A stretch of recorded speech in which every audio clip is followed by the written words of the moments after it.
வணக்கம் மக்களே, நாம் இன்னைக்கு பார்க்க போகிற முக்கியமான வேலைவாய்ப்பு என்னன்னா, நம்ம ஆர்ஆர்பியிலேருந்து வந்திருக்க அசிஸ்டன்ட் லோகோ பைலட் ஏஎல்பிக்கான ஜாப் நோட்டிஃபிகேஷன் தான் நம்ம இந்த வீடியோவில் பார்க்கலாம். அதற்கு முன்னாடி நம்ம சேனலை இன்னும் சப்ஸ்கிரைப் பண்ணிக்கலாம், மறக்காமல் சப்ஸ்கிரைப் பண்ணிவிட்டு பெல் ஐக்கானை கிளிக் பண்ணிக்கோங்க. ஃபஸ்ட்டு இந்த வெப்சைட்கான லிங்க்கை நான் கீழே டிஸ்கிரிப்ஷனில் கொடுத்துட்றேன். ஃபஸ்ட்டு இந்த வெப்சைட்டை ஓப்பன் பண்ணிங்கன்னா rrbchennai.gov.in இந்த வெப்சைட்குள்ளே போயிடுங்க. இங்கே வந்துட்டு recruitment of assistant loco pilot அப்படின்னு சொல்லிட்டு போட்டிருப்பாங்க. இங்கே கிளிக் வியூ நோட்டிஃபிகேஷன் இன் இங்கிலீஷ்னு இருக்கும். இதை கிளிக் பண்ணிங்கன்னா உங்களுக்கு இந்த மாதிரி ஒரு பிடிஎஃப் ஒன்று ஓப்பன் ஆகும்.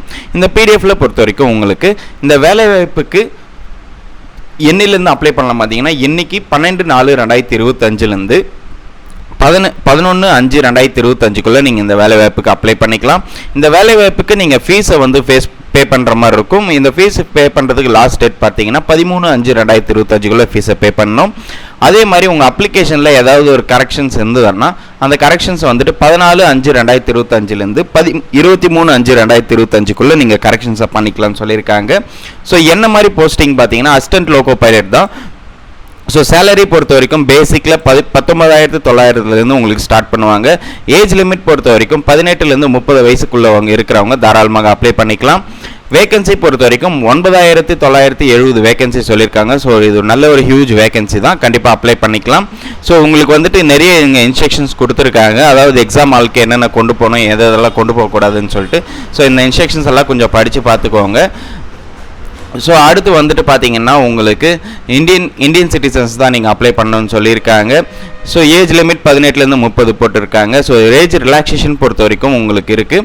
ஸோ SC ST கேண்டிடேட்ஸாக இருந்தீங்கன்னா 5 வருஷம் ஏஜ் ரிலாக்ஸேஷன் கொடுக்குறாங்க. OBC கேண்டிடேட்ஸாக இருந்தால் 3 வருஷமும், எக்ஸ் சர்வீஸ்மேனாக இருந்தீங்கன்னா உங்களுக்கு 3 வருஷமும், எக்ஸ் சர்வீஸ்மேன் OBC நான் க்ரீமி லேயரில் இருந்தீங்கன்னா 6 வருஷமும், எக்ஸ் சர்வீஸ்மேன் SC STயாக இருந்தீங்கன்னா 8 வருஷமும்.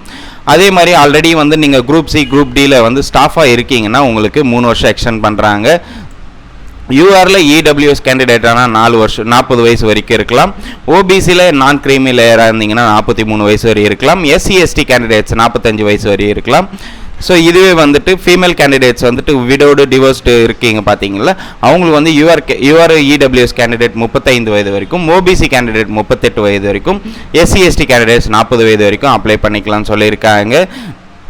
ஸோ டேட் ஆஃப் பர்த் பொறுத்த வரைக்கும் 2/7/1995 மேலே பிறந்தவங்க, அதாவது அதுக்கு மேலே பிறந்தவங்க யூஆர் கேட்டகரியில் இருக்கிறவங்க, OBC கேட்டகரியில் இருக்கிறவங்க 2/7/1900 மேலே பிறந்தவங்க, SC STயில் வந்துட்டு 2/7/1990 மேலே பிறந்தவங்க தாராளமாக அப்ளை பண்ணிக்கலாம்னு சொல்லியிருக்காங்க.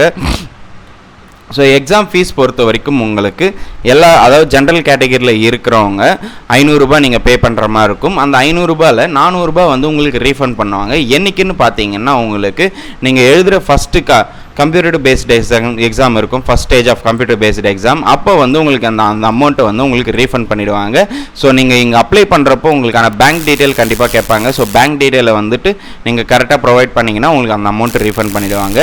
இதுவே SC ST ex serviceman female டிரான்ஸ்ஜெண்டராக இருந்தீங்கன்னா நீங்கள் வெறும் 250 ரூபாய் பே பண்ணால் போதுமானது. ஸோ அந்த அமௌண்ட்டுமே உங்களுக்கு ஃபுல் அமௌண்ட்டுமே உங்களுக்கு ரீஃபண்ட் பண்ணிவிடுவாங்க. நல்லா கேட்டுக்கோங்க, நீங்கள் வந்து எக்ஸாம் எழுதினா மட்டும்தான் இந்த அமௌண்ட் வந்து ரீஃபண்ட் பண்ணுவாங்க.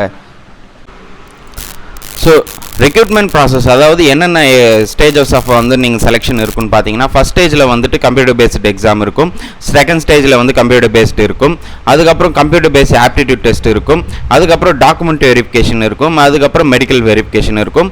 ஸோ இதெல்லாம் நீங்கள் வந்து பாஸ் பண்ணிட்டீங்கன்னா உங்களுக்கு இந்த வேலைவாய்ப்பு உங்களுக்கு ஈஸியாக கொடுத்துருவாங்க. அடுத்து first stage of computer based எக்ஸாமுக்கு என்ன மாதிரி கொஷின்ஸ் எல்லாம் கேட்பாங்கன்னு பார்த்தீங்கன்னா, டியூரேஷன் 60 நிமிஷம் இருக்கும். ஸோ நம்பர் ஆஃப் கொஷின்ஸ் 75 மார்க்குக்கு 75 கொஷின்ஸ் கேட்பாங்க. உங்களுக்கு நெகட்டிவ் மார்க்கும் இது 1/3 என்ற விதத்தில் வந்துட்டு உங்களுக்கு நெகட்டிவ் மார்க்கும் உங்களுக்கு இருக்குது. ஸோ பாஸ் பார்த்தீங்கன்னா எவ்வளோ மார்க் எடுக்கணும்னு பார்த்தீங்கன்னா, யூஆர் EWS கேண்டிடேட் இருந்தால் 40% ஆஃப் மார்க் எடுக்கணும், OBC கேண்டிடேட்ஸ்னா 30%, SC ST கேண்டிடேட்ஸ் வந்துட்டு 30, ST கேண்டிடேட்ஸ் வந்துட்டு 25% நீங்கள் பாஸ் பண்ணியிருக்கணும். ஸோ என்ன மாதிரி கொஷின்ஸ் கேட்பாங்கன்னு சொல்லிட்டு இங்கே டீட்டெயிலாக போட்டிருக்காங்க. Mathematics, mental ability, general science, general awareness. So இந்த மாதிரி கொஷின்ஸ் தான், இது சம்மந்தம் ரிலேட்டடாக வந்துட்டு நீங்கள் இது பண்ணிக்கலாம், ப்ரிப்பேர் பண்ணிக்கலாம். அடுத்து செகண்ட் ஸ்டேஜ் ஆஃப் வந்து கம்ப்யூட்டர் பேஸ்டு எக்ஸாம் டீட்டெயிலும் உங்களுக்கு கொடுத்துருக்காங்க. ஸோ பேஜ் நம்பர் 12 நீங்கள் உங்களுக்கான டீட்டெயில்ஸ் இங்கே இருக்கும். பார்ட் பி, அதாவது உங்களுக்கான என்னென்ன கொஷின்ஸ் கேட்பாங்க எல்லாமே டீட்டெயிலாக இதில் ப்ரொவைட் பண்ணுவாங்க. நீங்கள் அதுக்கப்புறம் நீங்கள் இது பண்ணால் போதுமானது. ஸோ டாக்குமெண்ட் வெரிஃபிகேஷன் பொறுத்த வரைக்கும் உங்களுக்கான நீங்கள் அப்லோட் பண்ணுற எல்லா டாக்குமெண்ட்ஸும் ஒரிஜினல் நீங்கள் கண்டிப்பாக எடுத்துன்னு போகணும். ஸோ எல்லா டாக்குமெண்ட்டுமே பக்காவாக ரெடி பண்ண பார்த்துக்கோங்க. ஸோ அப்போ தான் வந்து உங்களுக்கான டாக்குமெண்ட் வெரிஃபிகேஷன் எந்த ஒரு பிரச்சனையும் இல்லாமல் முடியும். ஸோ இந்த வேலைவாய்ப்புக்கு எப்படி அப்ளை பண்ணலான்னு பார்த்தீங்கன்னா, இது முழுக்க ஆன்லைனில் தான் அப்ளை பண்ணுற மாதிரி இருக்கும். ஆன்லைனில் இந்த வெப்சைட்லேயே வந்துட்டு இங்கே அப்ளை ஆன்லைன் இருக்கும். இதை கிளிக் பண்ணிங்கன்னா உங்களுக்கு ஆன்லைன் பேஜஸ் ஒன்று ஓப்பன் ஆகும். ஃபஸ்ட்டு வந்து நீங்கள் ஒரு ரிஜிஸ்டர் பண்ணுற மாதிரி இருக்கும். ஸோ ஆதார் கார்டு கண்டிப்பாக இருக்கணும். ஆதாரில் லிங்க் ஆன ஃபோன் நம்பருக்கு கண்டிப்பாக ஓடிபி வரும். ஸோ அதை வச்சு தான் ஃபஸ்ட்டு ரிஜிஸ்டர் பண்ணிவிட்டு அதுக்கப்புறம் வந்துட்டு உங்களுக்கான அந்த அப்ளிகேஷன் ஃபார்ம் ஓப்பன் பண்ணுற மாதிரி இருக்கும். ஸோ இதுக்கு வந்து முக்கியமான இம்பார்ட்டன்ட் டாக்குமெண்ட்ஸ் வந்து பார்த்தீங்கன்னா ஃபோட்டோ கேட்டிருக்காங்க. ஸோ ஃபோட்டோ பொறுத்த வரைக்கும் நீங்கள் வந்துட்டு பிளைன் ஒயிட் பேக்ரவுண்ட் இருக்கணும்னு சொல்லியிருக்காங்க. ஸோ கம்பல்சரி பிளைன் பேக்ரவுண்ட் இருக்கிற ஃபோட்டோஸ் தான் நீங்கள் அப்லோட் பண்ணணும். ஸோ அதே மாதிரி வந்துட்டு நான் ஒயிட் ட்ரெஸ்ஸஸ் இந்த மாதிரிலாம் வந்துட்டு நீங்கள் யூஸ் பண்ணக்கூடாது. ஸோ பிளைன் ஒயிட் பேக்ரவுண்ட் இருக்கணும் கண்டிப்பாக. ஸோ இதை மறந்துடாதீங்க. இது இல்லைன்னா உங்கள் ஃபோட்டோ, அதாவது உங்கள் அப்ளிகேஷன்ஸை வந்து ரிஜெக்ட் பண்ணிவிடுவாங்க. அதே மாதிரி வந்துட்டு நீங்கள் கண்ணாடியோ இந்த மாதிரிலாம் எதுவும் போட்டிருக்கக்கூடாதுன்னு சொல்லியிருக்காங்க. அதாவது கிளாஸஸ்ஸு, அதுக்கப்புறம் வந்து கேப்ஸ் இந்த மாதிரிலாம் எதுவும் போட்டாமல் நீங்கள் உங்களுக்கான ஃபோட்டோவும் நீங்கள் எடுக்க பாருங்கள். ஸோ பிளைன் பேக்ரவுண்ட் மறந்துட போகிறீங்க. அடுத்து வந்துட்டு சிக்னேச்சர், உங்கள் சிக்னேச்சர் வந்து ஒரு ஒயிட் பேப்பரில் கிளியராக இருக்கணும்னு சொல்லியிருக்காங்க. ஸோ பிளாக் கேபிட்டல் லெட்டர்ஸ்லாம் வந்து உங்களுக்கான சிக்னேச்சர் நீங்கள் போடக்கூடாதுன்னு சொல்லியிருக்காங்க. ஸோ இந்த வேலைவாய்ப்புக்கு பொறுத்த வரைக்கும் நீங்கள் எந்த வெப்சைட், நீங்கள் எந்த கேண்டிடேட்ஸோ, அதாவது நம்ம சென்னையில் இருக்கோன்றது, அதாவது தமிழ்நாடு பொறுத்த வரைக்கும் rrbchennai.gov.in இந்த வெப்சைட்டில் தான் போயிட்டு நம்ம அப்ளை பண்ணுற மாதிரி இருக்கும். ஸோ உங்களுக்கான 10th மார்க் ஷீட், ஸோ இந்த மாதிரிலாம் உங்கள் டாக்குமெண்ட்ஸ் எல்லாம் இருக்கணும் கண்டிப்பாக. ஸோ இதுக்கான எஜுகேஷன் குவாலிஃபிகேஷன் என்னன்னு இப்போ நீங்கள், அதாவது எஜுகேஷன் குவாலிஃபிகேஷன் பொறுத்த வரைக்கும் நீங்கள் அசிஸ்டன்ட் லோகோ பைலட்டுக்கு நீங்கள் 10th முடிச்சிருக்கணும். ஸோ கண்டிப்பாக 10th முடிச்சுட்டு ப்ளஸ் வந்து நீங்கள் ஐடிஐ முடிச்சிருக்கணும். ஐடிஐ வந்து 3 வருஷம் நீங்கள் ஐடிஐ முடிச்சிருக்கணும். அது வந்துட்டு என்சிவிடி ஆர் எஸ்சிவிடியில் வந்துட்டு நீங்கள் fitter, electrician, instrument mechanic, mill waiter, maintenance mechanic, அப்புறம் வந்து மெக்கானிக், ரேடியோ டிவி, ஸோ இந்த மாதிரி ஐடிஐயில் நீங்கள் எதனா ஒரு கோர்ஸ் பண்ணியிருந்தால் தாராளமாக நீங்கள் அப்ளை பண்ணிக்கலாம். அப்படி இல்லைன்னா நீங்கள் 10th முடிச்சுட்டு அப்ரெண்டிஸ்ஷிப் இன் ட்ரேட்ஸ் இன் மென்ஷன்ட் அபோவ் அப்படின்னு சொல்லியிருக்காங்க. அதாவது நீங்கள் இதில் வந்து அப்ரெண்டிஸ்ஷிப் நீங்கள் முடிச்சிருக்கணும்னு சொல்லியிருக்காங்க. அதாவது இந்த மாதிரி படிப்புகளில், இந்த மாதிரி ஒரு கோர்சஸில் நீங்கள் ஒரு அப்ரெண்டிஸ்ஷிப் முடிச்சிருக்கணும்னு சொல்லியிருக்காங்க. அப்படி இல்லைன்னா நீங்கள் 10th முடிச்சுட்டு டிப்ளமோ இன் மெக்கானிக்கல், அதாவது நீங்கள் டிப்ளமோ முடிச்சிருக்கணும்னு சொல்லியிருக்காங்க. So diploma mechanical and automobile engineering, so இந்த மாதிரி கேட்டகரியில் நீங்கள் முடித்தவங்க தாராளமாக நீங்கள் அப்ளை பண்ணிக்கலாம். ஸோ எலக்ட்ரிக்கல் முடித்தவங்களும் நீங்கள் அப்ளை பண்ணிக்கலாம். ஸோ கண்டிப்பாக நீங்கள் 10th ப்ளஸ் ஐடிஐ இல்லைன்னா டிப்ளமோ, ஸோ கண்டிப்பாக வந்துட்டு நீங்கள் ஐடிஐ டிப்ளமோ படிச்சிருக்கணும். வெறும் 10th மட்டும் கிடையாது, ஐடிஐ டிப்ளமோ கண்டிப்பாக படிச்சிருக்கணும்.